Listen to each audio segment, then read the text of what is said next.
A filha de um milionário estava em coma há 1 ano, cercada por médicos, máquinas e o desespero de um pai.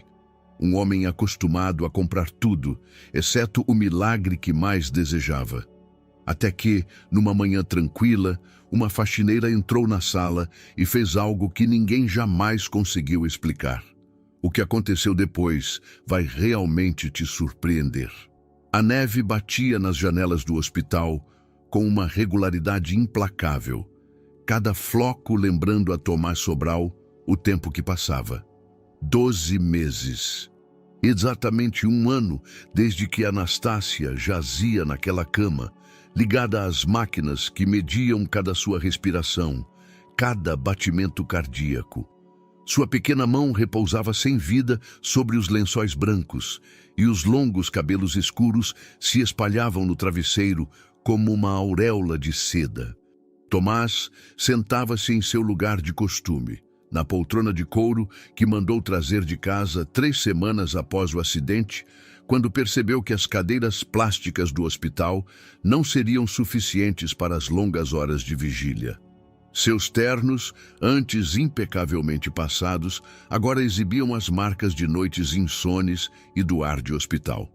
A gravata pendia frouxa no pescoço e os cabelos escuros, normalmente penteados com cuidado, caíam desordenados sobre a testa.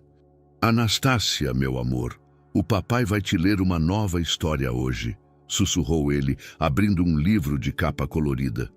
Sua voz estava rouca de tanto falar com a filha silenciosa. É a história de uma pequena princesa que morava em um castelo com torres de gelo. Do lado de fora, São Paulo afogava-se na cinza do inverno. O luxuoso Hospital São Rafael, um dos mais caros do país, parecia mais um hotel exclusivo do que uma instituição médica. Tomás havia comprado uma ala inteira, transformando-a em uma clínica particular para a filha.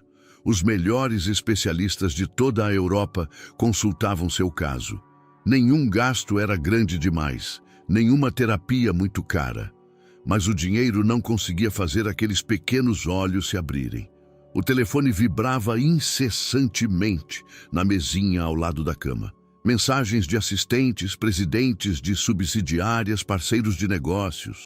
O império que ele construiu ao longo de 10 anos começava a balançar sem sua presença constante. A diretoria ameaçava destituí-lo do cargo de presidente. As ações caíam. Os concorrentes aproveitavam sua ausência, assumindo contratos e clientes. Tomás mal olhava para aquilo.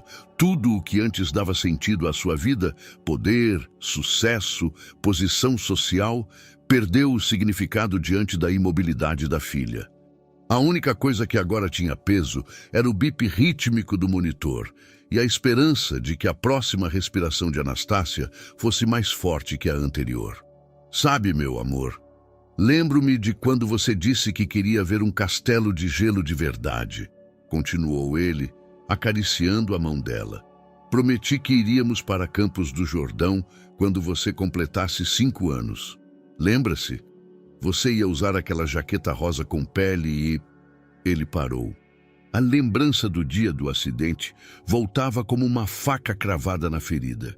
Ele a levaria na viagem prometida, mas no último momento cancelou os planos por causa de uma videoconferência urgente com parceiros da Alemanha. "É só 1 hora, minha filha. Iremos amanhã", disse ele na época, sem tirar os olhos do laptop. Não houve amanhã.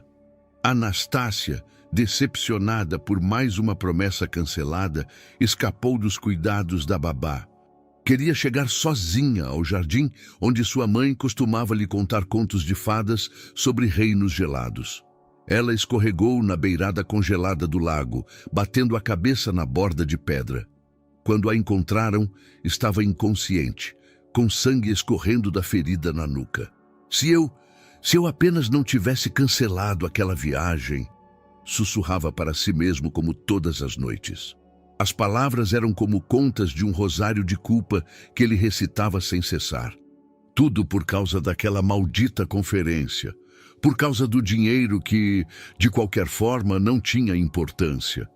Uma enfermeira espiou discretamente pela porta entreaberta. Irmã Clara, uma mulher de 50 e poucos anos com um olhar gentil, cuidava de Anastácia desde o primeiro dia. Ela conhecia a rotina de Tomás, seus hábitos, as horas em que chorava, pensando que ninguém via. "O senhor presidente pode descansar, eu cuido da pequena", propôs ela gentilmente. Tomás balançou a cabeça. "Ficarei. Talvez hoje ela acorde. Talvez..." Clara suspirou com compaixão e recuou sem dizer uma palavra. Ela já tinha visto muitos pais em situações semelhantes. Alguns desistiam depois de meses. Outros se agarravam à esperança por anos. Tomás Sobral pertencia a estes últimos, um homem que, no mundo dos negócios, era conhecido por sua crueldade e cálculo frio, mas que ali se tornava tão impotente quanto qualquer pai rezando por um milagre. Quando a noite caiu, Tomás aproximou-se ainda mais da cama. Tocou a testa da pequena cabeça da filha, inspirando o cheiro de seus cabelos. A única coisa que não mudou naquele ano. "Volte para mim, princesa. Papai esperará o tempo que for preciso." Marta Silva apertou o cachecol em volta do pescoço, esperando o ônibus numa manhã fria. A neve rangia sob seus sapatos gastos e sua respiração se transformava em nuvens brancas de vapor. Às 6 da manhã, as ruas de São Paulo ainda estavam vazias. Apenas poucos transeuntes apressavam-se para os turnos iniciais. Na bolsa, ela tinha o contrato de trabalho no Hospital São Rafael. O primeiro emprego fixo em 2 anos. Depois de ser demitida de seu emprego anterior, ela limpava escritórios, casas particulares, tudo o que permitia sobreviver mais um mês. Agora, aos 47 anos, ela recebia a chance de um emprego estável em uma instituição de prestígio. "A senhora vai trabalhar na ala particular", explicou-lhe no dia anterior a supervisora de limpeza, uma mulher severa com cabelos grisalhos. "É lá que as pessoas mais importantes do país se tratam. Discrição é fundamental. Sem perguntas, sem comentários. A senhora limpa o que precisa e vai embora." Marta concordou sem dizer uma palavra. Ela sabia o que significava trabalhar para os ricos. Ela era invisível, como um móvel ou parte do equipamento. Ela tinha suas experiências com esse tipo de gente.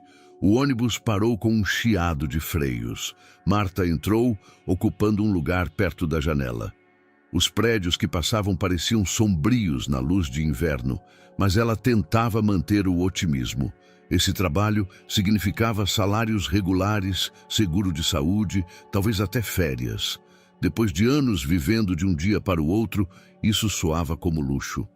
Seus pensamentos voltaram para o pequeno apartamento na Zona Leste, onde esperava por sua filha Eva, 19 anos, estudante do primeiro ano de medicina.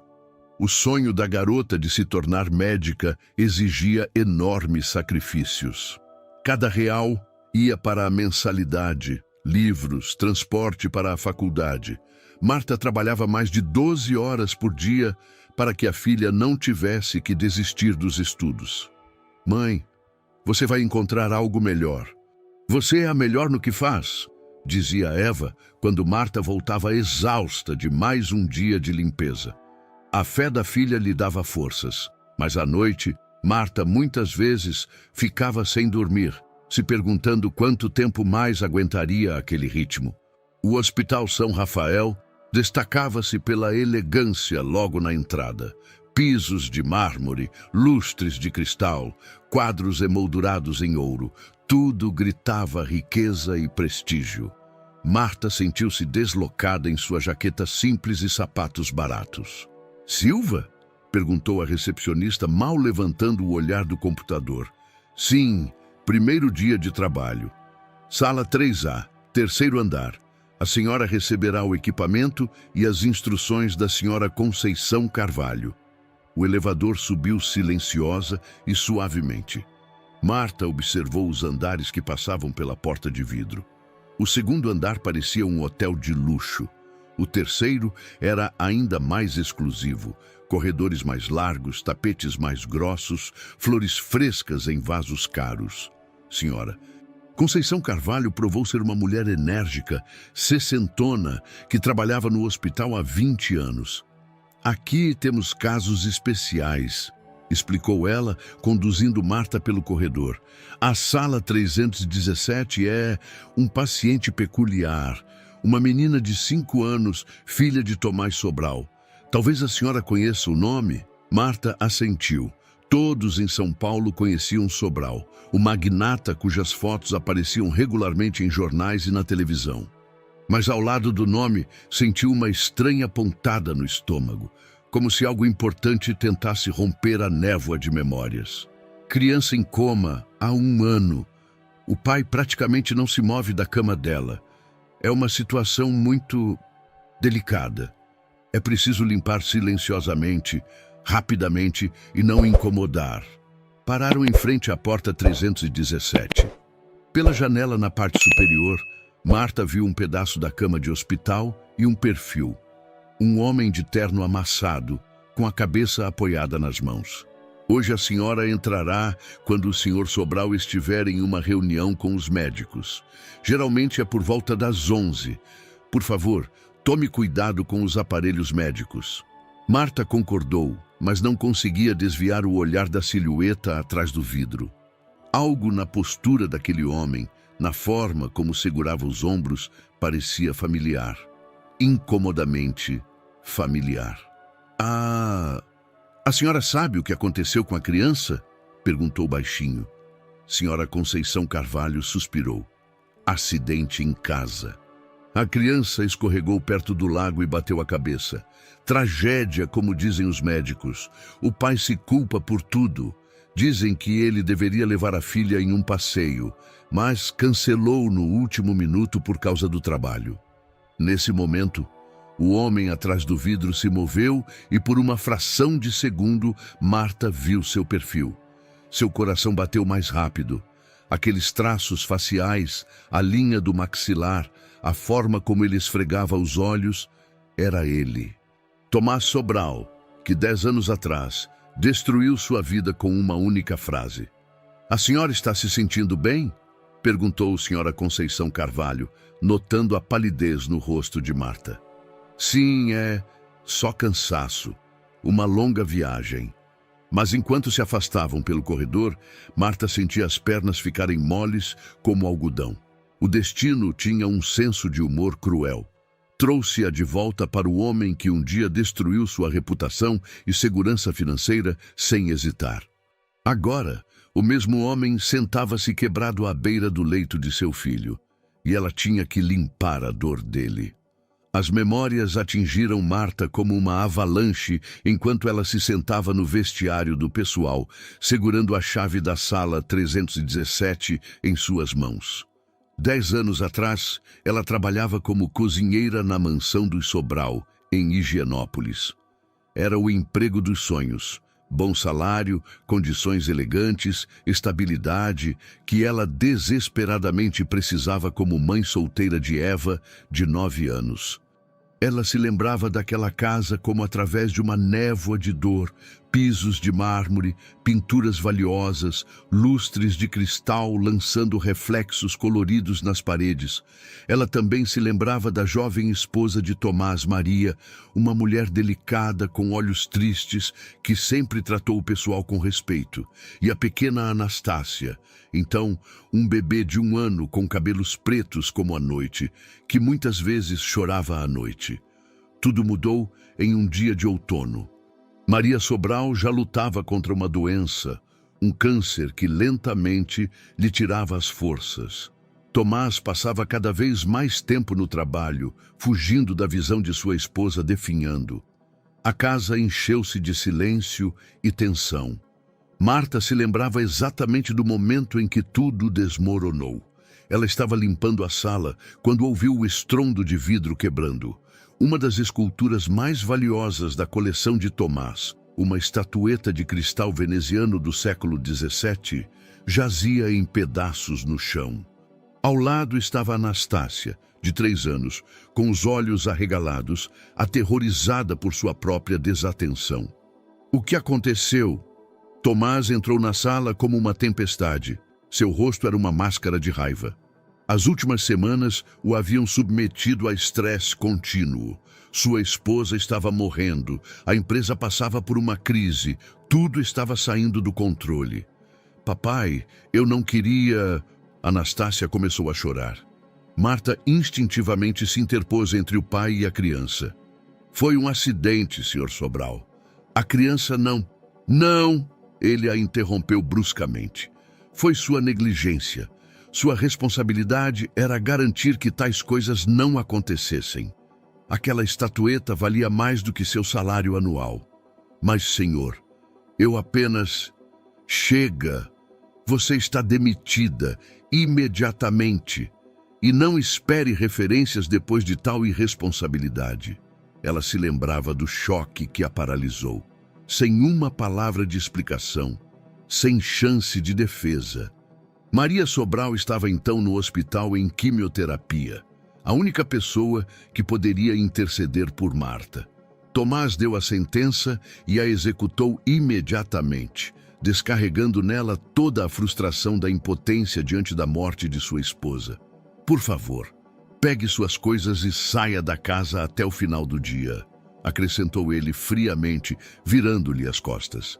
Marta arrumou suas coisas em silêncio, enquanto a pequena Anastácia a observava pela ombreira da porta, chorando baixinho.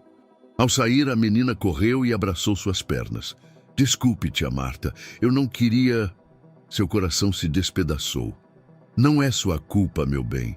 Não é sua culpa. Essas foram as últimas palavras que ela disse naquela casa. Os anos seguintes foram um turbilhão de dificuldades. Sem referências de um empregador tão conhecido, ninguém queria contratá-la em uma posição semelhante. Ela trabalhava esporadicamente. Limpava escritórios, lavava janelas, tudo o que permitia manter o apartamento e alimentar sua filha. Eva, então com 9 anos, não entendia por que de repente perderam segurança financeira. Marta nunca contou a verdade, que um homem destruiu suas vidas em um momento de raiva. Agora, sentada no vestiário do hospital, ela sentia uma mistura de medo e amargura. Tomás Sobral provavelmente não a reconheceria. Ela passou por anos de trabalho árduo, tinha mechas grisalhas no cabelo, rugas ao redor dos olhos. Ela era uma mulher diferente daquela que ele demitiu uma década atrás. Mas ela conseguiria esquecer? Ela se levantou do banco, respirando fundo. Ela não tinha escolha. Este trabalho era sua chance de uma vida melhor para Eva, de pagar mais um ano de faculdade, de recuperar sua dignidade. Tomás Sobral agora sofria. Seu filho lutava pela vida e seu império estava desmoronando. Talvez fosse a justiça do destino. Talvez fosse hora de mostrar a ele o que significava ser apenas humano. Ela seguiu pelo corredor em direção à sala 317, sentindo seu coração bater cada vez mais rápido. Em alguns minutos, ela estaria cara a cara novamente com o homem que uma vez destruiu sua vida. Desta vez, porém, ela tinha algo que ele precisava. Ela tinha as chaves da sala de sua filha. O corredor estava vazio quando Marta se aproximou da sala 317. Pela janela, ela viu que a cama estava cercada apenas por aparelhos médicos. O Sr. Sobral provavelmente foi para uma reunião com os médicos, como a Sra. Conceição Carvalho previra. Era o seu momento. Abriu a porta silenciosamente, trazendo o carrinho com o equipamento de limpeza. A sala era maior do que ela esperava, mas parecia uma suíte de hotel de luxo do que um quarto de hospital. Poltrona de couro ao lado da cama, mesa de mogno com livros, flores frescas em vasos, tudo arranjado para que o pai pudesse morar ali, cuidando do filho. Mas o que chamou sua atenção foi a pequena figura na cama. Anastácia já tinha 5 anos, mas parecia muito mais nova. Delicada como uma boneca de porcelana, com pele pálida e longos cabelos escuros espalhados no travesseiro. Tubos e fios a conectavam às máquinas que bipavam suavemente, medindo cada função vital. Na mesinha de cabeceira havia fotos. Anastácia como bebê, Depois, como uma criança feliz, nos braços de uma linda mulher de cabelos escuros, que devia ser sua mãe. Marta sentiu um aperto no coração. Independentemente do que sentia por Tomás Sobral, aquela criança inocente não merecia tal destino. Começou a limpar com cuidado, tentando não fazer barulho. Limpou a poeira dos móveis, aspirou o tapete, trocou a água dos vasos. Completamente absorta no trabalho, não percebeu que o tempo todo cantarolava baixinho uma velha canção de ninar polonesa, a mesma que cantava para Eva quando era pequena. Durma, pequeno Jesus, minha pérola, durma, meu doce tesouro amado, durma, meu querido bebê, pois os anjos te amam sozinhos. A melodia fluía dela naturalmente, como um sopro. Era uma música que sua avó cantava, depois ela para sua filha, e ainda antes. Ela a cantou para a pequena Anastácia quando trabalhava na casa dos Sobral. Maria Sobral adorava aquela canção de ninar. Ela muitas vezes pedia a Marta para cantá-la quando Anastácia chorava à noite, e ela estava muito fraca após a quimioterapia.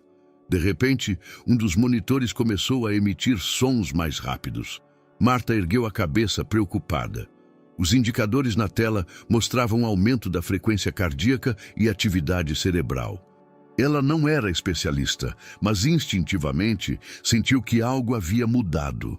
Ela se aproximou da cama e olhou para o rosto da menina. Seria sua imaginação ou os pequenos dedos se moveram levemente?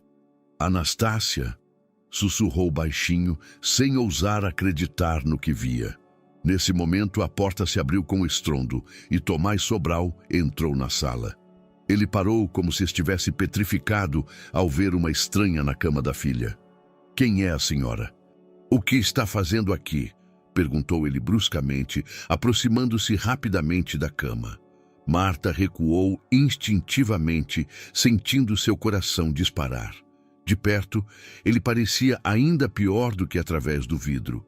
Cansado, com olheiras escuras, em um terno amarrotado, mas os mesmos olhos azuis frios, a mesma linha do maxilar. Era definitivamente o homem que destruiu sua vida. Sou a nova faxineira Marta Silva, conseguiu dizer, rezando para que ele não a reconhecesse. Tomás a olhou com desconfiança. Depois seu olhar caiu sobre os monitores. O que aconteceu com as máquinas? Por que os indicadores são diferentes? Não sei, Sr. Sobral. Estavam assim quando entrei, mas não era verdade. E ambos sabiam disso. Tomás observava os indicadores todos os dias durante o último ano. Ele conhecia cada leitura normal de cor. Enfermeira! Gritou ele alto para o corredor. Irmã Clara! Em um minuto, a sala encheu-se de pessoal médico. A enfermeira verificou a máquina. O médico examinou as reações de Anastácia.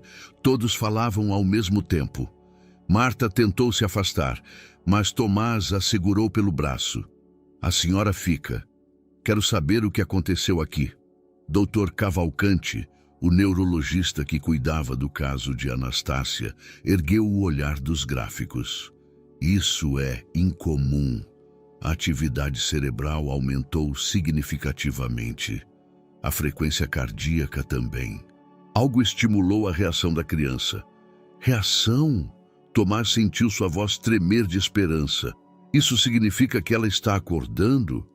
É muito cedo para tirar conclusões, mas é a primeira mudança significativa em meses. Todos olharam para Marta, que estava encostada na parede, sentindo-se como um animal enjaulado.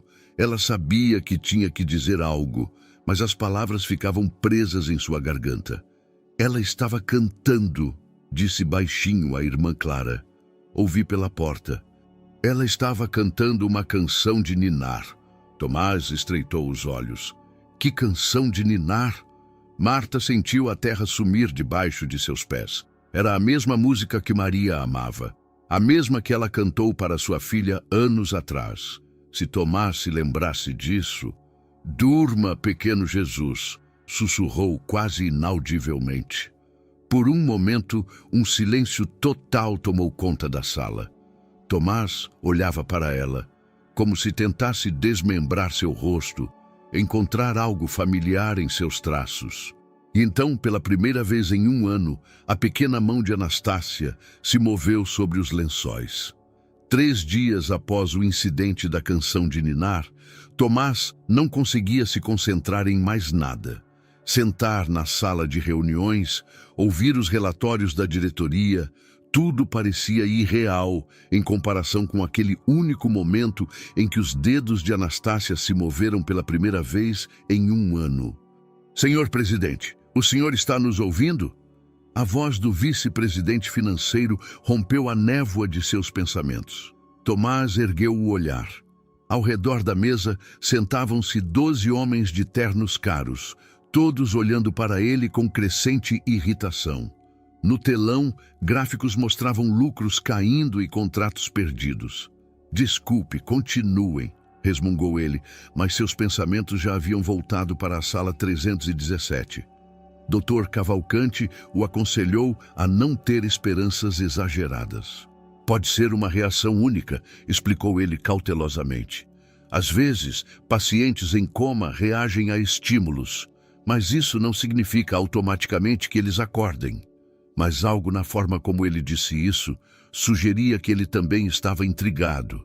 O mais intrigante era que, desde aquele momento, Anastácia não apresentara nenhuma reação à voz de Tomás, ao seu toque, aos seus contos de fadas favoritos.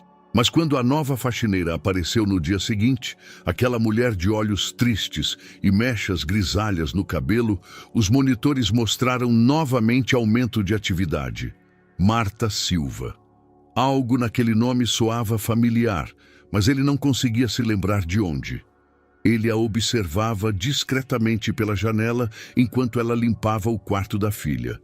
Ela se movia com cuidado, com respeito, como se entendesse o peso do lugar. E novamente ela cantava aquela canção de ninar, a mesma que Maria amava. Senhor Sobral, a voz da secretária o interrompeu. O promotor Nogueira está ligando, o assunto é urgente. Tomás atendeu o telefone com apreensão. O promotor Nogueira estava conduzindo uma investigação sobre transações suspeitas em suas empresas.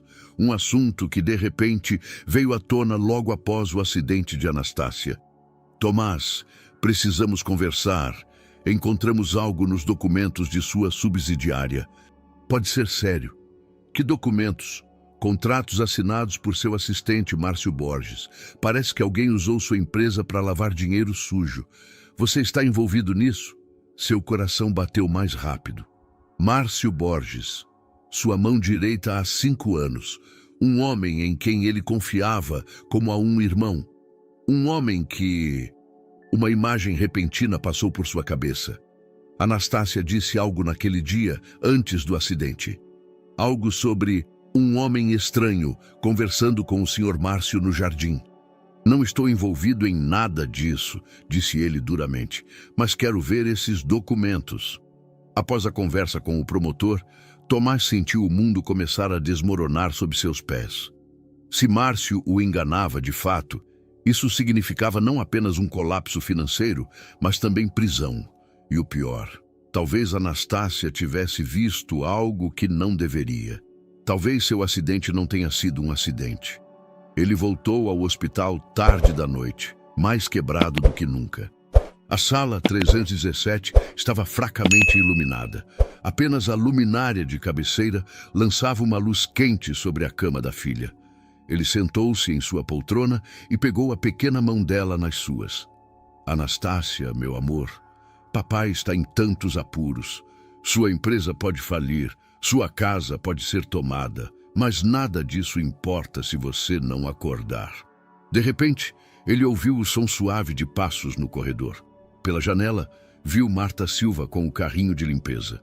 Era tarde, depois das 10 da noite. O que ela estava fazendo ali a uma hora tão incomum? A mulher parou em frente à porta, vendo-o pela janela. Por um momento, eles se olharam em silêncio. Então ela bateu delicadamente. Desculpe, eu não sabia que o senhor estava aqui. Posso voltar mais tarde? disse ela, abrindo a porta.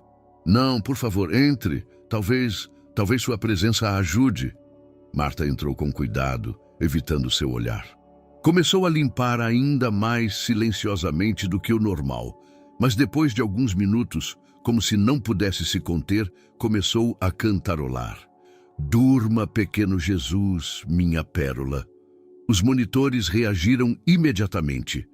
A frequência cardíaca de Anastácia acelerou, as ondas cerebrais mudaram. Tomás observou fascinado enquanto sua filha reagia à voz daquela mulher estranha. De onde a senhora conhece essa música? Perguntou baixinho. Marta congelou no meio do movimento. É uma velha canção de ninar polonesa. Minha avó cantava para mim. Minha esposa também a adorava, disse ele sem tirar os olhos da filha. Ela sempre cantava para Anastácia. Sua esposa tinha bom gosto, respondeu Marta, e havia uma nota de tristeza em sua voz. A senhora a conhecia? Essa era a pergunta que Marta temia. Ela ergueu o olhar e, pela primeira vez em dias, olhou-o diretamente nos olhos. Sim, sussurrou ela. Eu conhecia Maria Sobral. Nesse momento, algo mudou. Tomás a olhou intensamente, como se o quebra-cabeça em sua cabeça começasse a se encaixar. Quem é a senhora? Perguntou lentamente. Quem é a senhora de verdade? Marta sentiu a terra sumir debaixo de seus pés. 10 anos de vagar por empregos, 10 anos de esconder o que aconteceu, mas olhando para aquela criança pequena na cama, para aquele pai quebrado, ela sabia que não podia mais mentir. Sou a mulher que o Senhor destruiu, disse ela baixinho, mas claramente. Sou Marta Silva, que o Senhor demitiu sem piedade há 10 anos. O silêncio encheu a sala como uma névoa densa. Tomás a olhou com os olhos arregalados e as memórias voltaram em ondas. Marta, a cozinheira que morava com a filha na Zona Leste. Marta, que ele demitiu depois que Anastácia quebrou a estatueta. Marta, que implorou por mais uma chance, e agora a mesma mulher estava diante dele, segurando a chave para o despertar de sua filha. O silêncio durou uma eternidade. Tomás olhou para Marta, como se tentasse recriar a mulher de 10 anos atrás em sua memória. Agora que sabia quem ela era, via traços familiares. A linha delicada do nariz, a forma como ela apertava os lábios quando estava nervosa. Mas os anos de trabalho árduo deixaram suas marcas em seu rosto. Lembro-me da senhora, disse ele finalmente com a voz rouca. Lembro-me daquele dia. Marta assentiu, sem confiar em sua própria voz. Seu coração batia como um martelo, mas ao mesmo tempo sentia alívio por os segredos terem finalmente sido revelados. Por que a senhora não disse quem era quando começou a trabalhar aqui? Porque precisava desse emprego, respondeu ela honestamente. Minha filha estuda medicina, cada real conta. Tomás desviou o olhar para Anastácia. O monitor mostrava que a menina ainda reagia à presença de Marta. Sua frequência cardíaca estava elevada, mas estável. As ondas cerebrais indicavam atividade que não era vista há meses. Sua filha, quantos anos ela tem? Perguntou inesperadamente. 19. Primeiro ano na Universidade de Medicina de São Paulo. E a senhora financia tudo sozinha? Marta sentiu um rubor de raiva em suas bochechas. Sim, tudo sozinha, desde que o senhor me demitiu sem nenhum motivo. Havia um motivo, disse Tomás baixinho. Aquela estatueta valia uma fortuna. Pertencia à minha avó. A criança estava apavorada. Anastácia tinha 3 anos naquela época e estava com medo da sua reação. E eu só estava tentando defendê-la. Sabe o que estava acontecendo na minha vida naquele dia? Tomás ergueu o olhar para ela e seus olhos brilhavam com lágrimas. Minha esposa acabara de voltar do hospital após a quimioterapia. O médico me disse que ela tinha talvez 6 meses de vida. A empresa estava perdendo milhões devido à crise financeira. Então eu volto para casa e vejo os pedaços quebrados da única coisa que me ligava à minha avó, que me criou após a morte dos meus pais. Marta sentiu sua raiva começar a se misturar com algo mais. Compaixão? Não, ainda não. Isso não justifica o que o Senhor fez, disse ela duramente. O Senhor destruiu minha vida em um momento de raiva. Sem referências de um empregador tão conhecido, ninguém queria me contratar. Por anos, tive que trabalhar esporadicamente para sustentar minha filha. Me desculpe, sussurrou Tomás. Sei que é pouco depois de tantos anos, mas me desculpe. Essas palavras pairaram entre eles como uma ponte que nenhum dos dois ousava cruzar ainda. Marta olhou para aquele homem quebrado e pela primeira vez em 10 anos viu nele um ser humano, não um monstro de suas memórias. Anastácia reage apenas à senhora, continuou Tomás. Os médicos não conseguem explicar, mas eu sei por quê. Sua voz a lembra de sua mãe. Maria sempre dizia que você tinha a voz mais bonita para canções de ninar. Maria era uma boa mulher, disse Marta baixinho. Ela sempre tratou o pessoal com respeito. Sinto muito que não estivesse lá quando ela morreu. Ela morreu lentamente e dolorosamente. Passou as últimas semanas no hospital. Anastácia tinha 4 anos na época e não entendia por que mamãe não voltava para casa. Ela sempre perguntava por você, pela tia Marta, que cantava histórias para ela. Lágrimas encheram os olhos de Marta. Eu não sabia. Após a morte dela, tudo desmoronou. Eu estava de luto, a empresa afundava em problemas e Anastácia, ela se tornou o meu mundo inteiro, a única coisa que me mantinha vivo.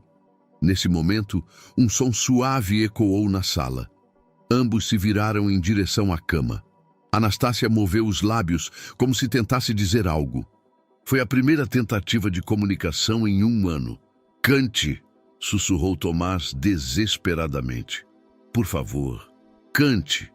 Marta aproximou-se da cama e pegou delicadamente a pequena mão da menina nas suas. Estava quente, viva. Ela começou a cantar baixinho, a mesma canção de ninar que vinha cantarolando nos últimos dias. Durma, pequeno Jesus, minha pérola. Durma, meu doce tesouro amado.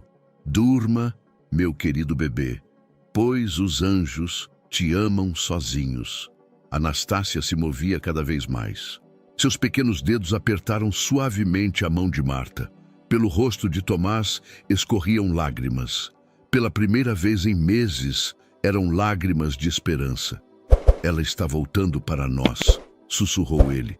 Marta continuou cantando, sentindo algo mudar dentro dela mesma. Aquela criaturinha deitada na cama não era mais um símbolo de sua mágoa, mas uma criança que precisava de ajuda. Uma criança que ela um dia amou como se fosse sua. Senhor, Sobral, disse ela sem interromper o canto. Se isso ajudar Anastácia, eu virei todos os dias, independentemente do que aconteceu entre nós. Tomás olhou para ela com gratidão que ia mais fundo do que as palavras.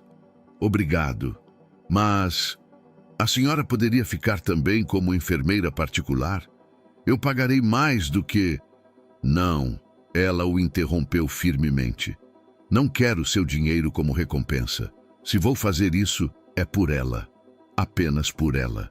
E naquele momento, algo mudou entre eles.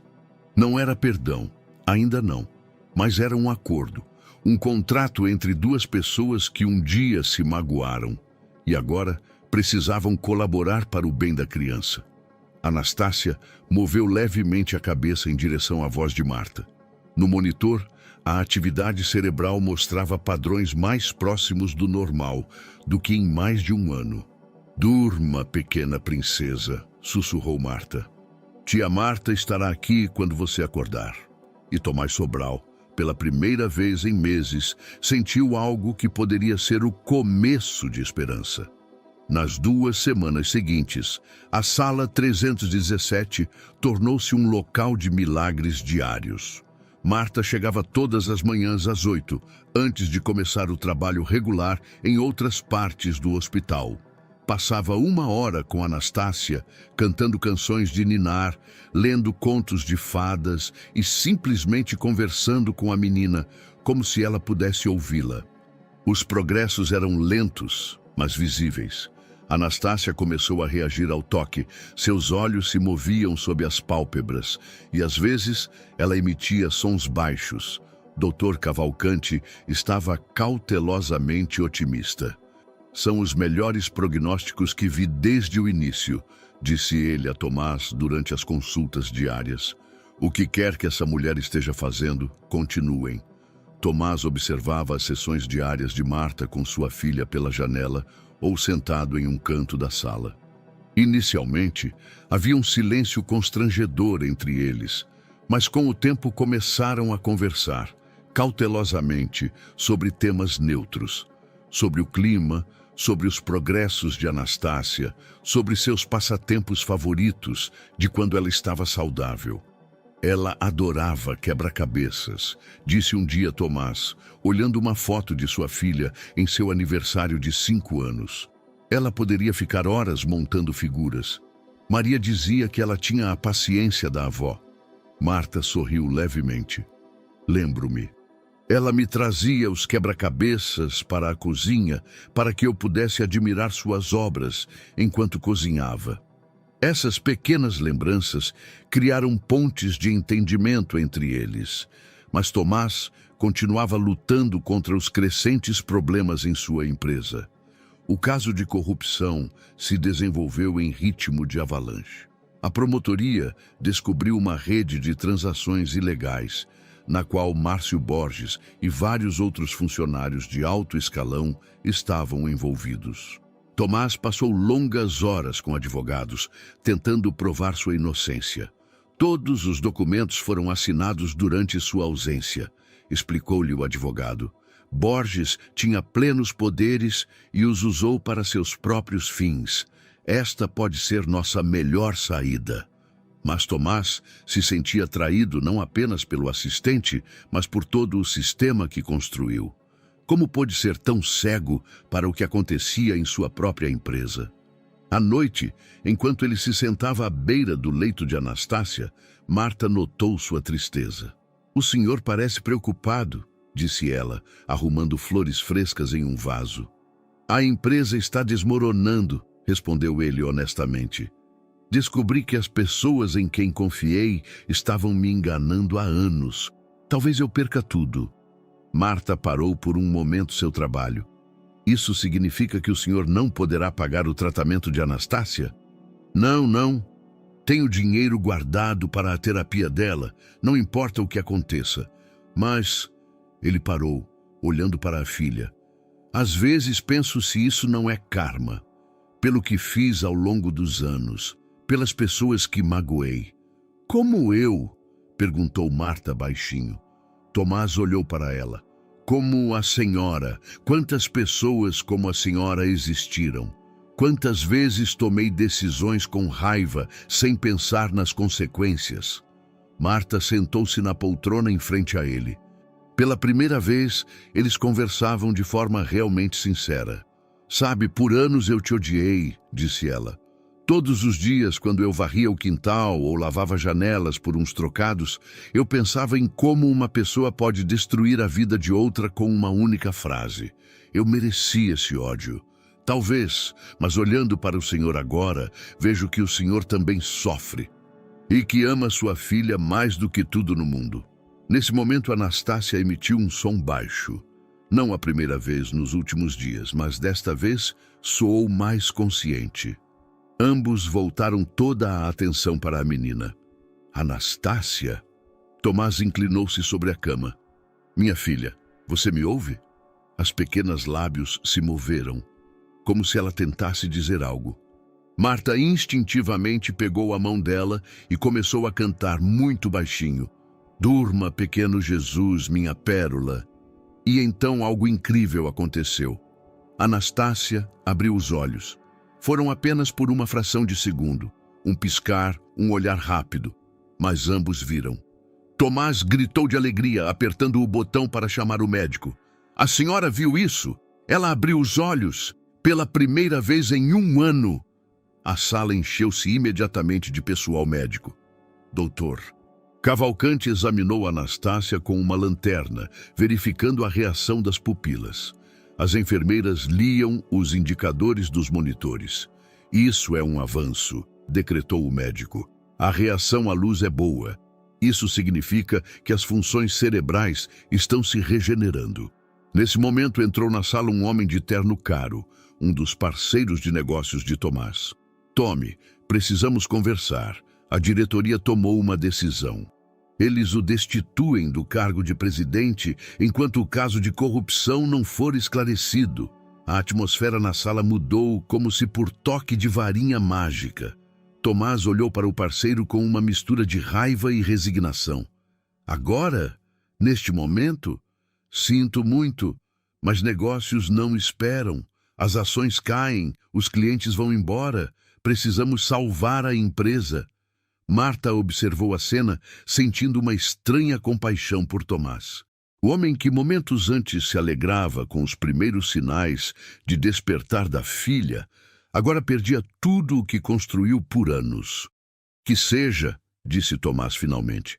A empresa pode ir para o inferno. Tenho coisas mais importantes em mãos. O parceiro saiu, balançando a cabeça com desaprovação. Ficaram sozinhos. Tomás, Marta e Anastácia, que novamente fechou os olhos, mas sua respiração estava mais calma, como se algo fundamental tivesse mudado nela. Me desculpe por a senhora ter visto isso, disse Tomás. Eu não deveria pedir desculpas, respondeu Marta. O senhor perdeu tudo. Não tudo, olhou para a filha. O mais importante está voltando. E pela primeira vez em meses, Marta viu em seus olhos não apenas dor, mas também determinação. O homem que perdia um império encontrava algo muito mais valioso, a esperança de recuperar a filha e, talvez, igualmente importante, uma chance de redenção por seus pecados passados. 1 mês após o primeiro abrir de olhos de Anastácia, Tomás sentava-se em um bar lotado na Cidade Velha, olhando para um copo de uísque que não tocou. Os jornais nas mesas vizinhas falavam de sua queda. Império Sobral em ruínas. Ex-magnata pede crédito. Fim da era do homem de negócios do ano. Mas não eram as manchetes que tiravam seu sono. Era a conversa que ele ouviu 2 dias antes. Ele voltou cedo ao hospital e viu pela porta entreaberta da sala 317 2 homens de terno escuro conversando com Marta. Um deles era Roberto Cardoso, seu maior concorrente no setor, um homem que há anos tentava assumir seus contratos. Senhora Silva, oferecemos R$200 mil por informações sobre o estado de saúde da menina e os planos de Sobral, disse Cardoso, deslizando um envelope em sua direção. É mais do que a senhora ganharia no hospital em 5 anos. Tomás não ouviu a resposta de Marta, mas a viu pegar o envelope. Cardoso continuou. Sobral está acabado, sua empresa irá à falência em breve, mas nós assumiremos seus melhores contratos. Pode haver um lugar para a senhora em nossa organização, como informante. O coração de Tomás bateu mais rápido. Marta realmente considerou essa proposta? Nas últimas semanas, ele começou a confiar nela, a tratá-la como aliada na luta pela saúde da filha. Era apenas um jogo? Ele se afastou do corredor, não querendo ouvir mais. Por 2 dias, ele não conseguiu olhar Marta nos olhos, observando cada um de seus gestos, cada palavra, procurando sinais de traição. Hoje era sábado, e Marta se atrasou para a hora habitual de visita. Ela costumava vir pontualmente às 8, mas agora eram 10, e ela não aparecia. Anastácia, cujo estado melhorava a cada dia, estava visivelmente inquieta. Ela abria os olhos com mais frequência, tentava falar, mas sempre reagia mais fortemente à voz de Marta. "Onde está a tia Marta?" perguntou ela com uma voz fraca, enquanto Tomás tentava consolá-la. Essas foram algumas das primeiras palavras claras que ela disse desde que acordou. E é claro que eram sobre Marta, não sobre ele. Ela virá, querida. Com certeza virá, respondeu ele, embora ele mesmo não tivesse tanta certeza. Às 11, ela finalmente apareceu. Parecia cansada, tinha olheiras, como se não tivesse dormido a noite toda. Tomás sentiu a adrenalina fervendo em suas veias. Bom dia, disse ela baixinho, evitando seu olhar. Desculpe pelo atraso. Onde a senhora esteve? Perguntou ele mais asperamente do que pretendia. Tive assuntos pessoais para resolver. Anastácia se animou ao ouvir sua voz. Tia Marta? Senti saudades. Marta sorriu para a menina, mas Tomás percebeu a tensão em seus ombros. Ela se aproximou da cama e beijou a testa de Anastácia. E eu senti saudades, pequena princesa. Como você está hoje? Melhor quando você está aqui. Papai ficou triste sem você. Tomás sentiu um rubor nas bochechas. Da boca de uma menina de 5 anos, isso soava como uma observação inocente, mas ele ouviu mais do que isso. A próxima meia hora passou em tensão. Marta leu para Anastácia um conto de fadas, mas estava distraída, e Tomás observava cada um de seus movimentos. Quando a menina adormeceu, ele não pôde mais se conter. Marta, disse ele, usando o nome dela pela primeira vez em anos. Precisamos conversar. Saíram para o corredor. Sob a luz fluorescente, Marta parecia ainda mais cansada. Tomás esperou até se afastarem da sala de Anastácia. Eu as vi, disse ele finalmente. Vi Cardoso conversando com a senhora 2 dias atrás. Marta congelou. Você viu? Vi a senhora pegar o envelope com o dinheiro, 200 mil reais, certo? Era o seu preço. Os olhos de Marta brilharam de raiva. Você acha que eu... O que eu devo pensar? Por 1 mês, a senhora se comportou como alguém em quem se pode confiar. Pensei que algo havia mudado entre nós. E aqui está, a primeira chance de vingança e a senhora a aproveita. Você não tem ideia do que está falando, sibilou Marta. Então me diga, onde a senhora esteve esta manhã? Por que se atrasou para a visita de Anastácia? Marta olhou para ele por um longo momento, como se estivesse lutando contra uma decisão interna.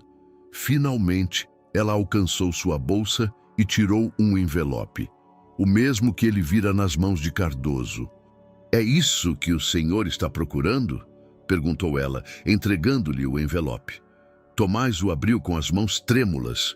Dentro estava a quantia total de dinheiro, 200 mil reais em notas. Nem R$1 faltava. Eu não entendo. Eu peguei o dinheiro deles, disse Marta calmamente, mas não para aceitá-lo. Fui hoje de manhã a um escritório de advocacia e fiz uma declaração sobre tentativa de suborno. Cardoso terá problemas com a lei. Tomás a olhou atordoado. Mas por quê? Porque Anastácia não merece que adultos usem sua doença para jogos sujos. E porque talvez você também não mereça tudo o que está acontecendo. O silêncio entre eles era denso como neblina. Tomás se sentiu um completo idiota. Me desculpe, sussurrou ele. Eu não deveria ter...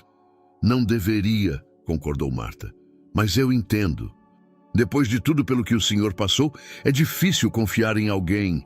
Eles ficaram um de frente para o outro no corredor vazio do hospital, e entre eles pairava o envelope com dinheiro, que se tornou um símbolo de algo mais do que apenas uma tentativa de suborno. O que faremos com isso agora? Perguntou Tomás. Doaremos para uma fundação para crianças com lesões cerebrais, respondeu ela sem hesitar. Em nome de Anastácia. E naquele momento, Tomás entendeu que Marta Silva não era mais a mulher de seu passado, que ele havia magoado. Ela era algo muito mais valioso, alguém em quem ele podia confiar nos momentos mais difíceis. Alguém que talvez o ajudasse não apenas a recuperar sua filha, mas também a se encontrar. 3 semanas depois, Anastácia já estava sentada na cama, brincando com blocos coloridos que Marta lhe trouxe. Sua voz se tornava mais forte a cada dia, e seus olhos ganhavam um brilho que Tomás não via há mais de 1 ano.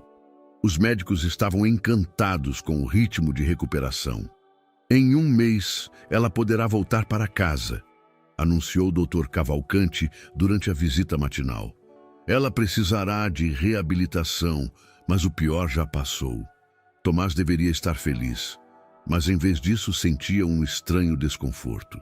A casa em Higienópolis já estava vazia.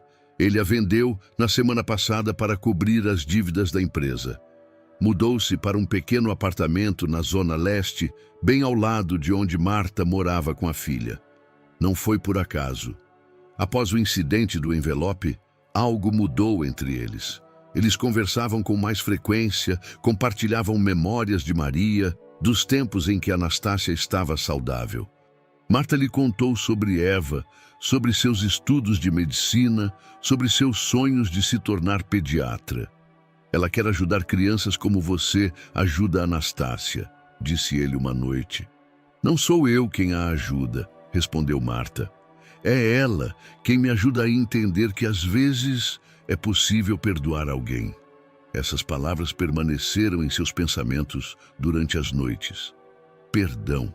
Ela realmente estava pronta para isso? E ele mesmo estava pronto para o que poderia surgir disso? A resposta veio em uma quinta-feira chuvosa, quando Marta não apareceu no horário de sempre no hospital. Irmã Clara explicou que ela ligou de manhã, falando sobre problemas familiares urgentes. Anastácia estava visivelmente preocupada. Onde está a tia Marta? Ela prometeu me ler sobre a pequena sereia hoje. Tomás tentou acalmá-la, mas ele mesmo estava inquieto.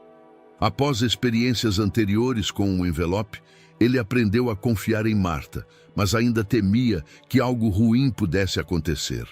À tarde, ele decidiu verificar o que estava acontecendo. Ele sabia o endereço de Marta nos registros do hospital. Foi para a Zona Leste, para um prédio antigo onde ela morava com a filha. Ele as encontrou em um pequeno apartamento no 3º andar. Eva estava sentada à mesa da cozinha, cercada por livros de medicina, mas era visível que ela havia chorado.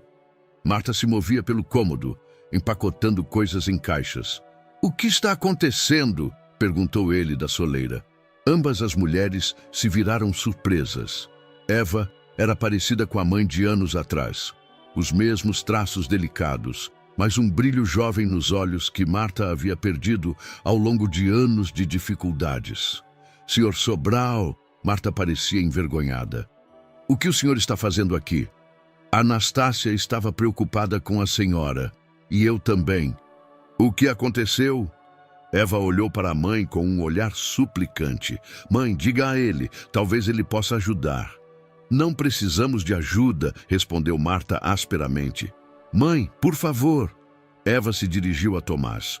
"O proprietário aumentou nosso aluguel em R$3.000 por mês. Mamãe não pode pagar, temos que nos mudar até o final da semana." Tomás olhou ao redor do apartamento. Era pequeno, mas limpo e aconchegante. Paredes cheias de livros, fotos de Eva, de diferentes fases de seu crescimento, móveis humildes, mas que criavam um lar. "Quanto é o novo aluguel?" perguntou ele. "Não é da sua conta", interveio Marta. "3.500, respondeu Eva ao mesmo tempo. "Mais contas. Mamãe trabalha em 3 turnos para me manter na faculdade. Isso é simplesmente impossível." Tomás ficou em silêncio por um momento. Sua situação financeira não era boa. A empresa faliu, a casa foi vendida, restavam suas economias para o tratamento de Anastácia e para a subsistência básica. Mas 3.500 por mês, isso era viável. "Posso cobrir a diferença", disse ele. "Não." Marta colocou uma caixa com estrondo na mesa. "Já disse que não quero o seu dinheiro." "Não seria meu dinheiro. Seria um pagamento." "Por quê?" Tomás sentou-se em uma velha cadeira de cozinha. "Marta, Anastácia acorda todas as manhãs e pergunta por você. Você é a única pessoa a quem ela reage. Sem você, a reabilitação dela pode parar. Isso não significa que você tem que me comprar. Não estou comprando, estou contratando, como cuidadora particular de Anastácia, até que ela esteja completamente recuperada." Eva olhou para a mãe com esperança. "Mãe, essa é uma proposta justa." "Vocês não entendem." Marta sentou-se pesadamente no banco. Não se trata de dinheiro. Trata-se de que, assim que eu começar a depender dele, ele voltará a ser quem era. Um homem poderoso, capaz de destruir minha vida com uma única palavra. Eu não sou mais poderoso, disse Tomás baixinho. Não tenho mais empresa, não tenho mais casa, não tenho nada além da minha filha. E talvez isso seja bom. Talvez finalmente eu seja apenas um ser humano. Eva aproximou-se da mãe e pegou sua mão. Mãe, eu vejo como ele olha para você no hospital. Não é o olhar de alguém que quer controlá-la. É o olhar de alguém que a respeita. Marta ergueu o olhar para Tomás. E se não der certo? E se brigarmos de novo? O senhor vai me demitir novamente sem explicação? Então ficarei sozinho com minha filha, que chorará por uma mulher que ama como uma segunda mãe, respondeu ele honestamente. Marta, eu não estou pedindo a você para trabalhar para mim. Estou pedindo para a Anastácia. Mas, acima de tudo, estou pedindo que a senhora fique em São Paulo, em nossas vidas. A palavra nossas pairou entre eles como uma ponte que nenhum dos dois esperava ver. Tudo bem, sussurrou Marta finalmente. Mas sob uma condição. Isso tem que ser um acordo por escrito, com os deveres e direitos de ambas as partes. Concordo. E quero ter influência nas decisões sobre o tratamento de Anastácia. Também concordo. Eva abraçou a mãe, chorando de alegria. Poderei terminar meus estudos. Tomás levantou-se para sair, mas na porta se virou novamente. Marta, obrigado por tudo. E ela, pela primeira vez em 10 anos, olhou para ele com algo que poderia ser o começo de confiança. 2 meses depois, Anastácia já dava os primeiros passos incertos pelo corredor do hospital, segurando a mão de Marta. Suas pernas ainda estavam fracas após o longo período de imobilidade, mas a determinação em seus pequenos olhos era inquebrantável. Mais 5 passos até a janela, incentivava Marta. Depois veremos como a neve cai. Tomás observava a cena da poltrona na sala 317, sentindo uma mistura de orgulho e melancolia. Sua filha estava voltando à vida, mas algo nele mesmo estava morrendo. Ou melhor, se transformando em algo que ele não reconhecia. As últimas semanas foram de descobertas. Marta mudou-se para um pequeno apartamento em frente ao seu prédio na Zona Leste. Todas as manhãs se encontravam por acaso no elevador, voltando das compras ou indo para o trabalho. Conversavam sobre Anastácia, sobre seus progressos, sobre os planos para o futuro. Mas às vezes, em momentos silenciosos, quando a menina dormia, também conversavam sobre si mesmos. Sabe, eu nunca me casei novamente, disse ela certa noite, sentada na poltrona do hospital com um tricô nas mãos. Por quê? Perguntou ele, embora já pressentisse a resposta. Depois do que aconteceu na sua casa, perdi a confiança nas pessoas, especialmente naquelas que têm poder sobre minha vida.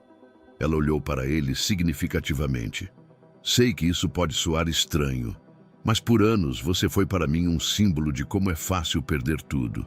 E agora, Marta largou o tricô no colo, agora vejo um homem que também perdeu tudo e que está tentando ser melhor do que era antes. Essas palavras permaneceram com ele por longas noites. Ele realmente mudou? Às vezes, olhando no espelho, ele via um estranho. Um homem curvado, com olhos cansados, tão diferente do magnata confiante de anos atrás. O verdadeiro teste veio com a visita do promotor Nogueira, que veio ao hospital com notícias inesperadas. Tomás, tenho boas e más notícias para você, disse ele, sentando-se à mesa na sala de Anastácia. Comece pelas boas. Conseguimos provar que Borges agiu sem o seu conhecimento. Todas as evidências apontam que ele o enganava há anos. Nenhum processo criminal será iniciado contra você. Tomás respirou aliviado. E as más notícias? Borges está tentando chegar a um acordo com a promotoria. Ele afirma que tem informações sobre corrupção em outras empresas. Em troca de uma sentença mais branda, ele está disposto a testemunhar. E o que isso tem a ver comigo? O promotor hesitou. Ele afirma que o acidente de sua filha não foi um acidente, que alguém queria silenciá-lo para que ele não descobrisse os desfalques. O coração de Tomás bateu como um pássaro preso. O quê? Segundo Borges, sua filha viu a reunião dele com pessoas de uma empresa concorrente. Quando ela tentou alertá-lo, alguém cuidou para que ela não pudesse falar. A sala começou a girar ao redor de Tomás. Você quer dizer que o acidente de Anastácia pode ter sido um atentado? Planejado, mas mal executado. Marta, que ouviu a conversa em silêncio, empalideceu como uma parede. Isso é impossível. Era uma criança de 5 anos. Para pessoas que roubam milhões, uma criança de 5 anos é apenas uma testemunha, respondeu o promotor sombriamente. Após sua saída, um silêncio sepulcral tomou conta da sala. Anastácia brincava com bonecas, inconsciente do que os adultos ouviram. Tomás sentiu como se alguém tivesse arrancado seu coração de seu peito. Se isso for verdade, ele começou. Não é culpa sua, Marta o interrompeu firmemente. Como você pode dizer isso? É por causa da minha cegueira, da minha confiança em Borges, que minha filha quase morreu. Sua filha está viva. Marta se aproximou dele e colocou a mão em seu ombro. Ela está viva e se recuperando. Isso é o que importa. Mas se eu fosse um pai melhor, se não confiasse em Borges, se dedicasse mais tempo à família em vez da empresa... Tomás, ela usou o nome dele, o que fazia muito raramente. Você não pode mudar o passado. Você só pode ser um pai melhor a partir de agora. Nesse momento, Anastácia ergueu a cabeça dos brinquedos. Papai, por que você está chorando? Tomás nem notou que lágrimas escorriam por seu rosto. Aproximou-se da filha e a abraçou com força. São lágrimas de alegria, meu amor, porque você está saudável. E a tia Marta vai ficar conosco para sempre? Perguntou a menina, olhando de um pai para a mulher que se tornou seu segundo pai. Tomás olhou para Marta por cima da cabeça da filha. Nos olhos dela, ele viu algo que não via há meses. Incerteza. Ficaremos juntos enquanto precisarmos um do outro, respondeu ele cautelosamente. E eu vou precisar de vocês para sempre, declarou Anastácia firmemente. Vocês são minha família. A palavra família soou estranha nos lábios de uma criança que durante a maior parte de sua vida teve apenas um dos pais. Mas talvez, pensou Tomás, família não fosse apenas sangue. Talvez fossem as pessoas que ficam com você nos piores momentos. Naquela noite, quando Anastácia adormeceu, Marta e Tomás sentaram-se em silêncio ao lado de sua cama. Cada um estava absorto em seus próprios pensamentos. Marta, ele disse finalmente, quero que saiba, independentemente de como isso tudo acabe, sou grato a você. Não apenas pelo que você faz por Anastácia, por me ensinar a ser humano. Marta olhou para ele longamente, como se tentasse ler a verdade em seus olhos. E eu quero que você saiba, disse ela baixinho, que às vezes na escuridão surge uma luz que não se espera. Você se tornou minha luz, Tomás, e a de Anastácia também. Essa foi uma confissão que mudou tudo. Mas nenhum dos dois sabia ainda que a prova mais difícil ainda estava por vir. 3 dias após a confissão no hospital, tudo desmoronou. Marta sentava-se em um pequeno café na Zona Leste, olhando para o envelope sobre a mesa. Não era a primeira proposta que ela recebia nas últimas semanas, mas era a mais séria. Roberto Cardoso, o homem cuja tentativa de suborno ela denunciou à promotoria, aparentemente não desistiu. Desta vez, ele não veio pessoalmente. Enviou seu advogado com uma oferta de tirar o fôlego, R$500 mil por depoimentos que incriminassem Tomás Sobral, além de um emprego fixo para Eva em sua empresa após a formatura. Senhora Silva, disse o elegante homem de óculos, o senhor Cardoso sabe do seu passado complicado com o senhor Sobral. Ele também sabe que sua filha em breve precisará de recursos para uma especialização médica. Isso custa uma fortuna. Marta permaneceu em silêncio, sentindo o frio se espalhar pelo estômago. Não pedimos para mentir, continuou o advogado. Apenas a verdade sobre como Sobral tratava seus funcionários, sobre seus métodos de negócios, sobre se ele sabia das malversações em sua empresa. E se ele não sabia, o advogado sorriu friamente. A senhora sabe muito bem que sabia. Todos os chefes sabem. Às vezes, eles simplesmente preferem não saber oficialmente. Após a saída dele, Marta sentou-se com seu café frio, ponderando. 500 mil reais. Era uma quantia que poderia garantir a Eva não apenas uma especialização, mas um futuro seguro. E afinal, Tomás realmente a magoou um dia. Não merecia um pouco de justiça? Mas quando fechava os olhos, via o rosto dele à beira do leito de Anastácia. Suas lágrimas, quando a filha deu o primeiro passo. A forma como ele a olhava, Marta, como se ela fosse a coisa mais preciosa do mundo. Eu não posso, sussurrou para si mesma. Mas alguém a ouviu. A senhora não pode o quê? Ela se virou e viu Eva, que estava parada na mesa com uma pasta cheia de livros de medicina. Mãe, o que está acontecendo? Você parece que viu um fantasma. Marta rapidamente escondeu o envelope na bolsa. Não é nada, querida. Como foi o dia na faculdade? Não mude de assunto. Eva sentou-se em frente à mãe. Algo aconteceu, e imagino que tenha a ver com o Sr. Sobral. Às vezes, Marta esquecia o quão perspicaz sua filha podia ser. Eva tinha apenas 19 anos, mas as experiências de vida lhe deram uma sabedoria que ultrapassava sua idade. Alguém me ofereceu muito dinheiro para comprometer Tomás, disse ela finalmente. E o que você respondeu? Que não posso. Mas você está hesitante. Isso não era uma pergunta. Mãe, eu vejo isso em seus olhos. Marta suspirou profundamente. É muito dinheiro, Euca. Suficiente para sua especialização e ainda sobra para um novo apartamento. E quanto a ele? E quanto a Anastácia? Anastácia já está quase saudável. Em breve ela não precisará mais de mim. Não é verdade. Eva alcançou a mesa e pegou a mão da mãe. Mãe, eu vejo como você mudou nos últimos meses. Você está feliz. Pela primeira vez em anos, eu a vejo feliz. Isso não importa. Importa demais.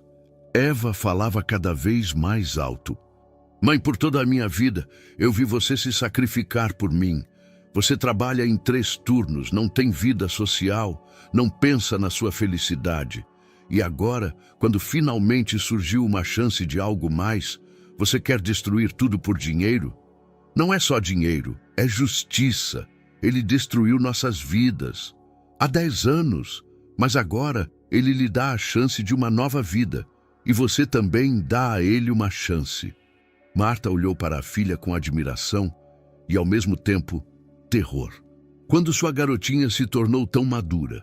Eva, você não entende. Se eu recusar essa proposta, pode não haver outra. Talvez você nunca possa pagar pela especialização.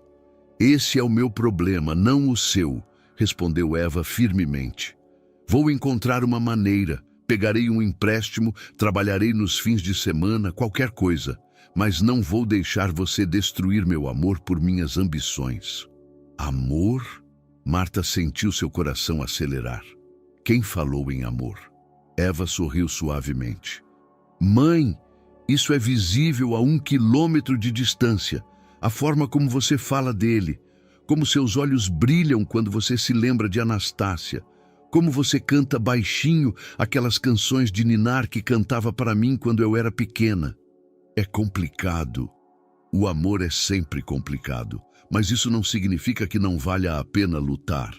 Ao voltar para casa, Marta ficou sentada longamente perto da janela, olhando para o prédio em frente, onde Tomás morava com Anastácia. Em uma das janelas, a luz estava acesa. Provavelmente ele estava lendo um conto de fadas para a filha antes de dormir. O envelope com a proposta foi colocado na mesa da cozinha. 500 mil reais por trair o homem que começou a confiar nela. Por destruir tudo o que cresceu entre eles. O telefone tocou às 10 da noite. Marta! A voz de Tomás soou cansada.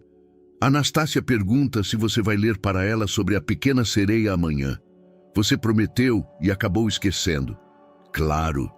Estarei lá às 8. Obrigado. E Marta? Sim? Fico feliz por você estar em nossas vidas. Após esse telefonema, ela soube qual decisão tomaria. Pegou o envelope e foi ao banheiro. Um a um, lenta e metodicamente, rasgou todos os documentos e os jogou no vaso sanitário. Algumas coisas na vida não tinham preço, mas ela ainda não sabia que no corredor, em frente à porta de seu apartamento, estava um homem com uma câmera fotográfica que tirou fotos dela pela janela nas últimas horas. Fotos que foram direto para Tomás, junto com um envelope semelhante ao que ela acabou de destruir. A manhã chegou como um vento de inverno, afiada e implacável.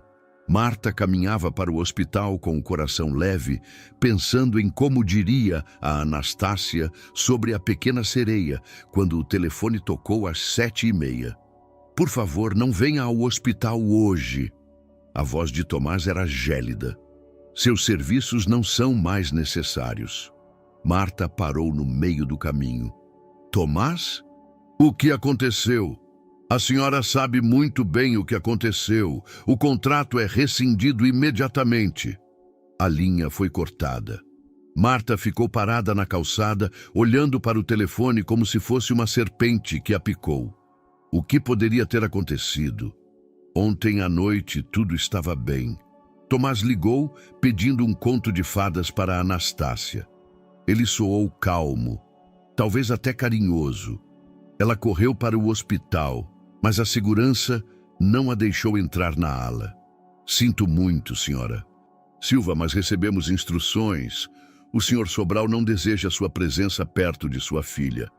Deve haver um mal-entendido. Por favor, me deixe falar com ele. O senhor Sobral saiu há 1 hora com a criança. Deixe por escrito que todos os seus pertences foram empacotados e estão esperando na recepção. O coração de Marta batia loucamente. Ele saiu? Para onde? Anastácia ainda não recebeu alta. Não estou autorizado a fornecer tais informações. Na recepção, uma pequena mala com seus pertences pessoais a esperava. A caneca de chá que ela trouxe de casa, o suéter que deixou para o caso de noites frias no hospital, o livro de contos de fadas para a Anastácia. No topo havia um envelope com o nome dela. Ela o abriu com mãos trêmulas. Dentro havia fotos. Ela em um café, conversando com o advogado de Cardoso. Ela pegando o envelope. Ela entrando em seu apartamento com aquele envelope. A última foto mostrava-a à mesa da cozinha, onde ela colocou o envelope à sua frente. Não havia uma foto mostrando-a destruindo os documentos. Um bilhete anexo continha apenas algumas palavras escritas à mão por Tomás. Pensei que poderíamos confiar um no outro. Eu estava enganado. Marta caiu na cadeira da recepção, sentindo o mundo desabar ao seu redor. Alguém se importou em destruir o que ela construiu com Tomás nos últimos meses. Mas quem poderia estar tirando fotos dela? E por que exatamente agora? Ela voltou para casa e pela primeira vez em meses chorou. Longa, amargamente, com raiva de si mesma e do mundo inteiro. Quando Eva voltou da faculdade, encontrou a mãe no sofá com os olhos vermelhos e fotos amassadas na mesa. "O que é isso?" perguntou ela, pegando uma das fotos. "O fim de tudo", respondeu Marta. "Alguém tirou fotos minhas ontem quando me encontrei com aquele advogado. Tomás pensa que aceitei a proposta dele. Mas você não aceitou. Isso não importa. Nas fotos, parece que eu aceitei. E Tomás, ele confiou em mim uma vez, apenas para descobrir que alguém estava tentando usá-lo. Agora ele acha que sou eu quem o está usando." Eva sentou-se ao lado da mãe. "Mãe, você tem que explicar a ele." "Como?" "Ele não atende o telefone. Ele trocou as fechaduras do apartamento de Anastácia. Ele me proibiu de entrar no hospital. Então vá até ele. Não sei onde eles estão." Mas Eva já tinha um plano. Vou ligar para o hospital como estudante de medicina, fazendo um trabalho sobre reabilitação infantil. Talvez alguém me diga para onde Anastácia foi levada. Após uma hora de ligações, Eva descobriu que Tomás levou a filha para uma clínica particular de reabilitação perto de São Paulo. Um lugar para onde famílias ricas levam seus filhos para terapia cara, longe de olhares curiosos. Clínica Zorza, em São Bernardo do Campo, anunciou ela triunfantemente. Anastácia continuará a reabilitação lá. Marta balançou a cabeça. Não posso ir lá. Vai parecer que estou perseguindo ele. Mas, mãe, se você o ama... É por isso. Marta enxugou os olhos. Se eu o amo, devo respeitar a decisão dele. Ele pensa que o traí. Talvez assim tenha que ser. A semana seguinte foi a mais longa da vida de Marta. Ela voltou ao trabalho como uma faxineira comum, mas no hospital todos sabiam de sua relação especial com Sobral. Boatos circulavam pelos corredores. Alguns diziam que ela aceitou suborno, outros que foi uma história romântica que terminou mal. As piores eram as noites. Marta acordava pensando que ouvia o choro de Anastácia chamando Tia Marta. Ela sentia falta das pequenas mãos a abraçando pela manhã, das perguntas sobre contos de fadas, da forma como a menina dizia "Eu te amo", com toda a sinceridade de uma criança de 5 anos. Ela também sentia falta de Tomás, de seus olhos cansados que se iluminavam ao vê-la, da forma como ele dizia seu nome, dos momentos em que sentavam juntos em silêncio, observando o sono de Anastácia. No 8º dia, ao voltar do trabalho, ela encontrou uma pequena encomenda em frente à porta de seu apartamento. Não havia remetente, apenas seu nome escrito com letra infantil. Dentro havia um desenho, 3 figuras de mãos dadas. Uma menina pequena no meio, um homem alto de um lado, uma mulher de cabelos compridos do outro. No topo do papel, escrito com lápis de cor: "Minha família, sinto falta da tia Marta." No verso com letra adulta: "Eu também. T." Marta abraçou o desenho contra o peito e pela primeira vez em uma semana sentiu algo que poderia ser esperança. Talvez nem tudo estivesse perdido. Talvez ainda houvesse uma chance de explicação. Mas primeiro, ela precisava descobrir quem tirou aquelas fotos e por quê, pois enquanto ela não soubesse a verdade, não poderia voltar para o homem que amava e para a criança que se tornou seu coração.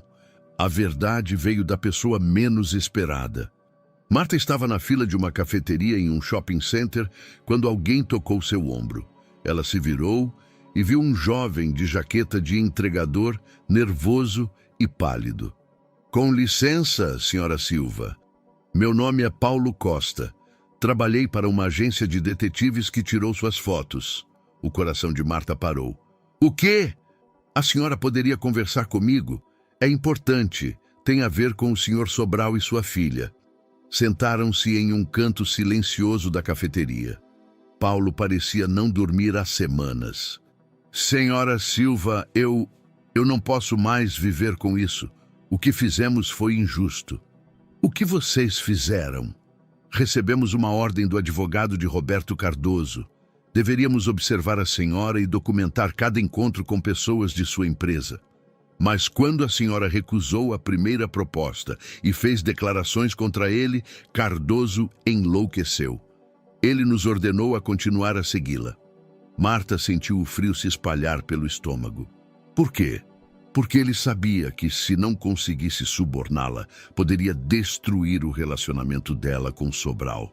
Você era a única pessoa que poderia testemunhar a favor dele no caso de corrupção. "Mas eu nunca aceitei o dinheiro." "Eu sei, eu vi. Tirei fotos pela janela do seu apartamento. Vi a senhora rasgando os documentos e jogando no vaso sanitário." Paulo alcançou sua mochila e tirou os envelopes com fotos. "Essas são todas as fotos daquela noite, incluindo aquelas que mostram a senhora destruindo o acordo." Marta olhou para as fotos com incredulidade. De fato, as últimas fotos mostravam claramente que ela estava no banheiro, rasgando documentos e jogando-os no vaso sanitário. Por que Tomás não recebeu essas fotos? Porque Cardoso as escondeu. Ele enviou apenas aquelas que pareciam incriminadoras. Ele queria que Sobral não confiasse na senhora. E por que o senhor está me mostrando isso? Paulo baixou o olhar. Porque tenho uma filha de 5 anos. E quando vi como aquela menina reagia à senhora no hospital, não pude mais participar de algo que prejudica uma criança. Lágrimas encheram os olhos de Marta. Onde Tomás está agora? Na clínica perto de São Paulo. Mas, senhora Silva, ele não será fácil de convencer. Ele está convencido de que você o traiu. E Cardoso tem seus homens naquela clínica. Eles estão convencendo ele de que você é perigosa para a criança. Preciso ir até ele. A senhora não vai sozinha, disse Paulo firmemente. Eu testemunharei. Além disso, tenho gravações de conversas com Cardoso. Tudo o que é necessário para provar a verdade. 1 hora depois, eles estavam no carro a caminho de São Paulo. Marta sentiu uma mistura de esperança e terror. E se Tomás não acreditasse nela? E se fosse tarde demais? A clínica Zorza parecia um hotel de luxo, cercada por um parque e lagos. Marta viu crianças brincando no jardim sob a supervisão de terapeutas. Entre elas, ela avistou uma silhueta familiar. Anastácia, que estava sozinha sob uma árvore, olhando em direção ao portão. Ela está esperando, sussurrou Marta. Ela está esperando por mim. Na recepção encontraram um muro de resistência. O senhor Sobral não recebe visitas, especialmente a senhora Silva, disse a recepcionista friamente. Por favor, diga a ele que tenho provas de inocência, insistiu Marta. O senhor Sobral foi muito claro, sem contato. Nesse momento, Anastácia entrou pelas portas de vidro. Seus olhos se iluminaram ao ver Marta. Tia Marta, eu sabia que você viria. A menina se jogou nos braços de Marta, abraçando-a com força. Papai diz que você está brava, mas eu sei que você não está brava. Eu te amo. Nesse momento, Tomás apareceu. Ele parecia pior do que nos piores dias no hospital. Cansado, envelhecido, com olhos cheios de dor e raiva. Anastácia, venha aqui, agora mesmo. Não quero. Senti saudades da tia Marta. Anastácia! A menina começou a chorar. Por que vocês não podem ficar juntos? Por que os adultos estão sempre brigando? Tomás aproximou-se e delicadamente afastou a filha de Marta. Marta, por favor, não faça isso com a criança. Vá embora. Tomás, por favor, escute-me. Tenho provas. Eu vi as provas. As fotos não mentem.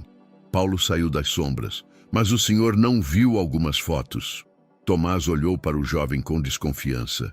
Quem é o senhor?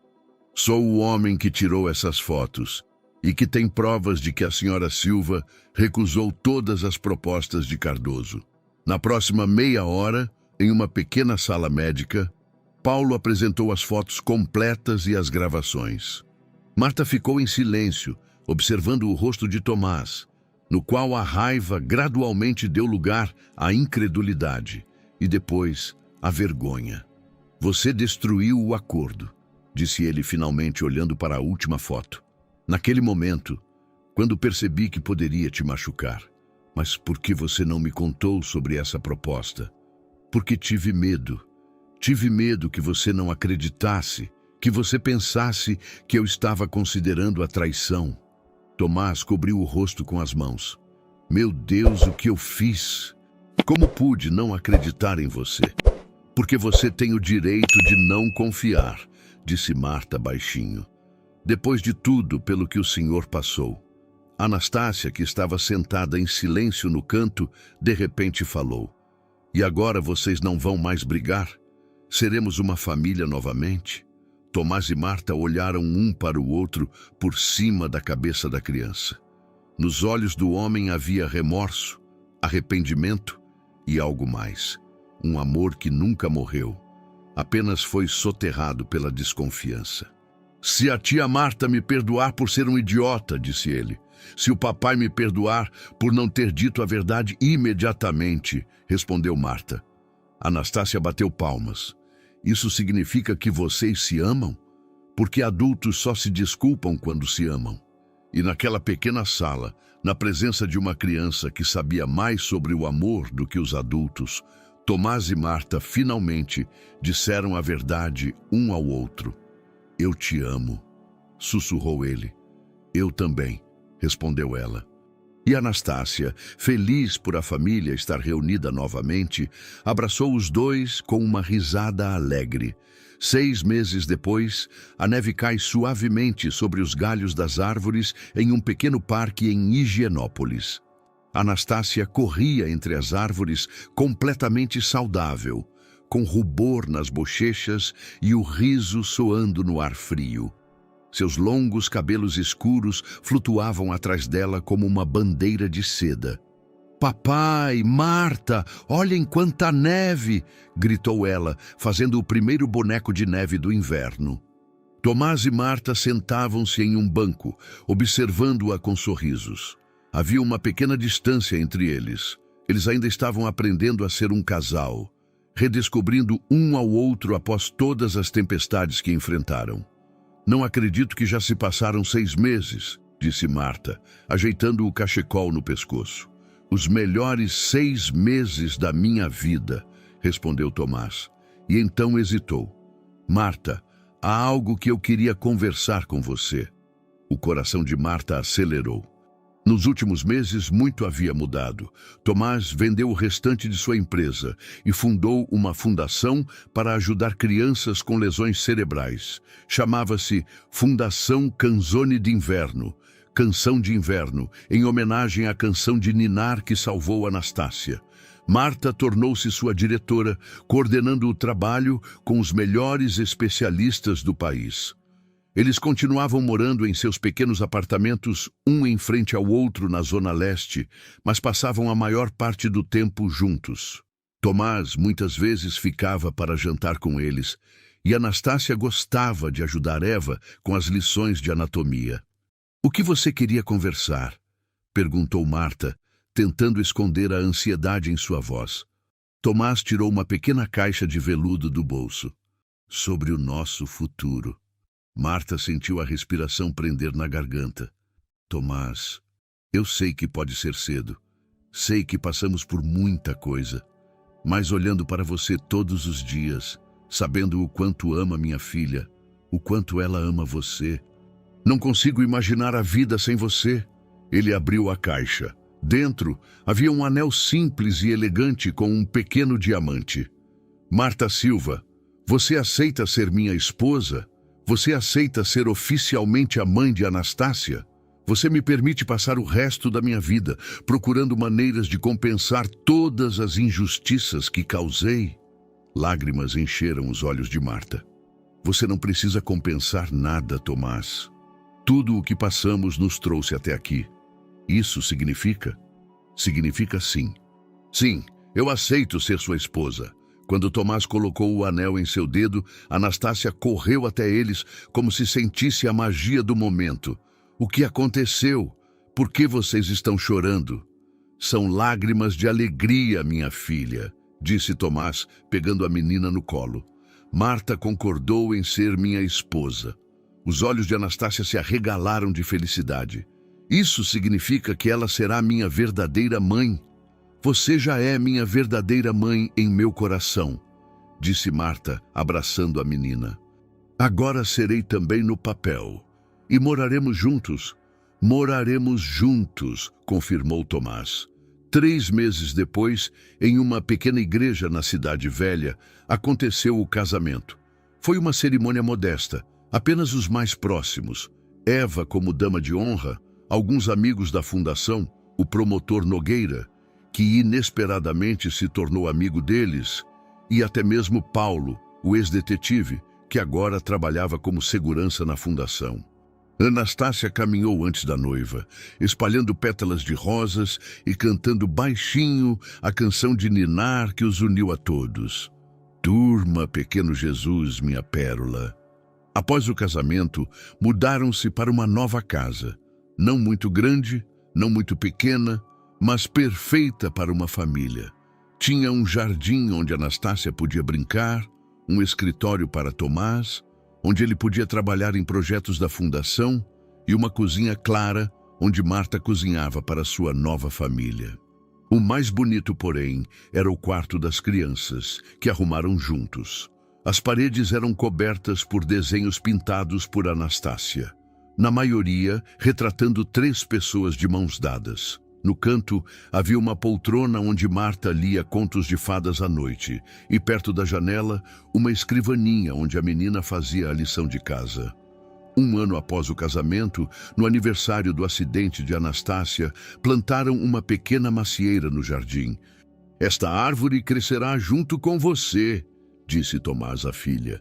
"E toda vez que você olhar para ela, lembrará que às vezes as coisas mais bonitas nascem dos períodos mais difíceis." "Como nossa família?", perguntou a esperta Anastácia. "Como nossa família", confirmou Marta. Naquela noite, quando Anastácia adormeceu, Tomás e Marta sentaram-se em silêncio no jardim, olhando para a jovem macieira.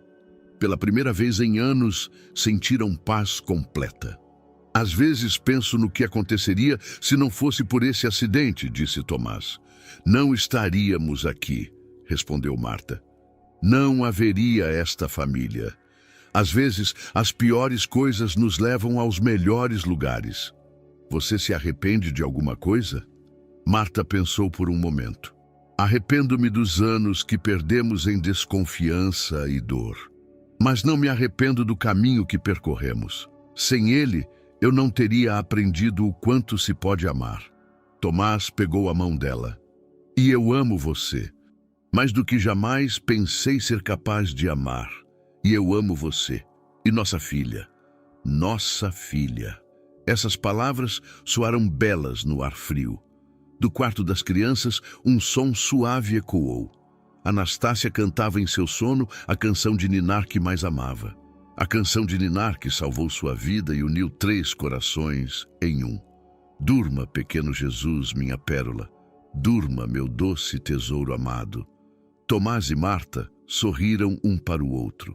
Sabiam que, independentemente do que o futuro trouxesse, enfrentariam juntos, como uma família construída não sobre dinheiro ou poder, mas sobre perdão, confiança e amor, que pode sobreviver a qualquer tempestade. Espero sinceramente que tenha gostado da história de hoje.